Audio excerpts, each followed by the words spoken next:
And I just didn't want to be alive anymore.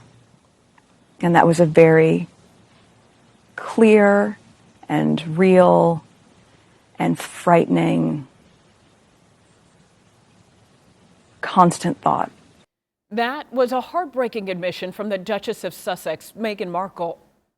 In her interview with Oprah Winfrey, she talked about how attacks on her became so intense by the British tabloids and the lack of support that she was getting from the palace that she had suicidal thoughts. Well, joining us now to talk about it is Dr. Nadine Caslow, professor at Emory School of Medicine and chief psychologist at Grady Health System. And Dr. Caslow, thank you for joining us. But we did want to ask you, are these thoughts that Meghan Markle expressed during that 2-hour-long interview last night, are they something that build up over time, or are they possibly triggered by a specific event?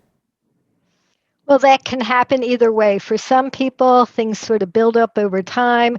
They get somewhat depressed or their self-esteem goes down. They feel hopeless, and it's a slow process. For other people, a specific event, interpersonal interaction, losing your job, something like that, can be an immediate trigger and can sort of bring these suicidal thoughts on very quickly.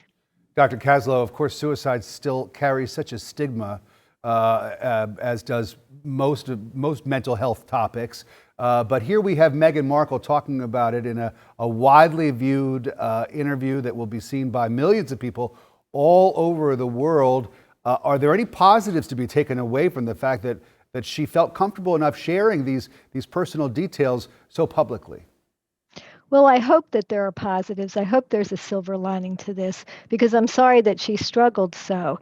But I think the more people can talk openly about their struggles, about their mental health symptoms and problems, the less we have stigma. And the more that people who are well known and in the public's eye can do this, actually the less stigma there is. And Dr. Caslow, what role does having support play in all of this? Because certainly Meghan Markle said she felt very isolated because of the royal family. How important is it to really kind of gather those friends to be able to talk about it with someone? Well, we know for sure that social support is one of the most important things to protect people against feeling suicidal or against acting on their suicidal thoughts. And so whether it's support from family, from friends, from religious personnel, from mental health professionals, social support is absolutely critical and can often be life-saving. And for those people out there who feel like they don't have anyone to reach out to, the truth of the matter is there's always someone who's available to talk. That's absolutely true. There are hotlines, there are crisis lines. You can text, you can call. There's 24-hour call-in lines. There's always somebody available for everybody. And please, please, if you're struggling, reach out to family, friends, colleagues, or to crisis or hotlines. There's help available, and it can make a difference. Yeah, well, such thank you important so much. information. Dr. Nadine Caslow, we appreciate your time. Thank you so much.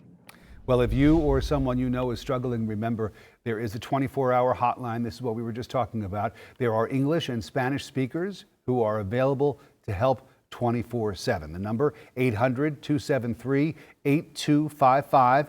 You can also chat online with someone. Just go to suicidepreventionlifeline.org/chat. And still ahead.